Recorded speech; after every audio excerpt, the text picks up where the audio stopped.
Hey guys, it's Caleb, welcome back. So today I'm going to be planting a Feijoa hedge and going through all the stages so that you guys can successfully grow one yourself.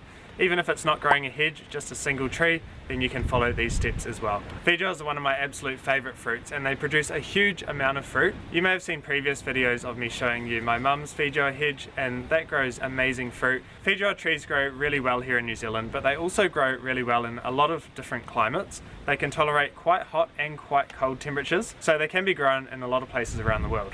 Anyway, let's get into it and go and plant these in the ground. So Feijoa trees grow pretty well in a free draining soil and they like a good sunny location. So we're planting ours along the driveway here, and I've just added a bit of topsoil to the ground because there was a few low spots. So we're starting by measuring out where we're going to plant our trees. We're marking out 1.5 metres between each tree and 1.3 metres away from the driveway edge. So when you're digging a hole, just make sure it's about twice as wide as the pot and a little bit deeper than it as well. As you can see, our soil here is still really dry, and it's because we've had a drought, but we are expecting a lot more rain soon. Autumn's a pretty good time to plant Feijoa trees. It gives them all winter to get their roots established, and then in the spring they can take off and start growing. If you live in an area though that gets snow in the winter and it's really cold, it might just be best to hold off planting your Feijoa trees until the spring. That way they've got all of the warmer months to get established, which will help them get through those colder winters. So I'm just adding a little bit of compost to the hole and mixing it in. What I don't want to do is enrich the hole with a huge amount of really good soil, because that's just going to encourage your tree just to stay within the hole that you've dug in that really nice soil that you've given it. So by just giving it a little bit, it's going to get your tree used to the native soil and encourage it to kind of put out its roots and search for moisture and nutrients, which is going to make your tree have a larger root system in the long term and be a bit more resilient to droughts and wind. This tree is pretty root bound, so if you find one like this, you can just break the roots up a little bit and just tease them out. This will just help the tree get its roots down easily.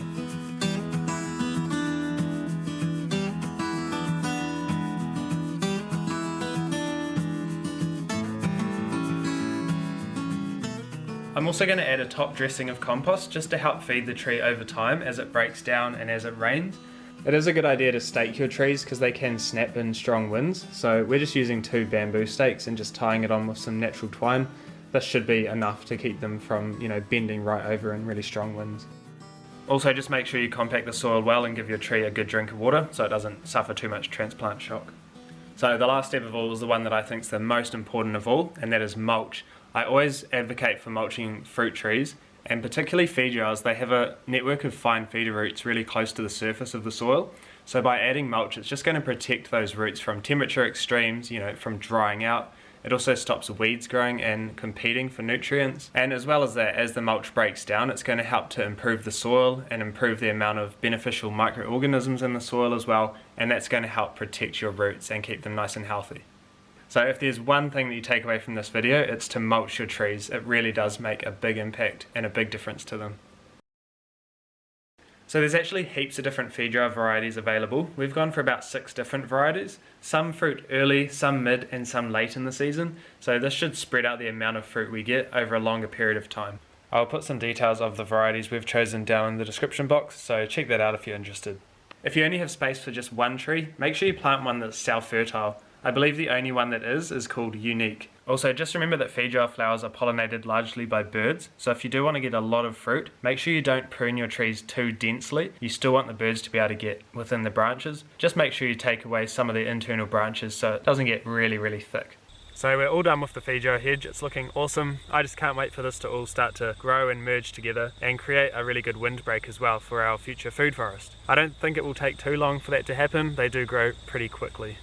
So we did end up having one spare Feijoa tree which we've planted down here as a standalone tree, so this one can have a chance to grow a lot bigger than the other ones. I just think Feijoas make such a great tree. They're evergreen, so they always look really nice, and considering they can tolerate temperatures as low as about -7 degrees Celsius, they do make a great tree that can be planted in lots and lots of different areas, and they can also tolerate pretty poor soils as well. But anyway, I hope I've covered everything you guys need to know to get started with Feijoas. If you want to know more, I've got quite a few videos on my channel about growing them from seed, also showing you the fruit, so I'll link those down in the description below if you want to see that. Also, do leave me a comment if you have any questions. I'll be happy to answer those, and join me over on Facebook and Instagram as well if you're keen. Over there I post lots of content that you don't see over on YouTube, so hopefully I'll see you over there. Otherwise, make sure you subscribe to the YouTube channel for more videos. Give the video a thumbs up if you enjoyed it, and I really look forward to seeing you all in the next one.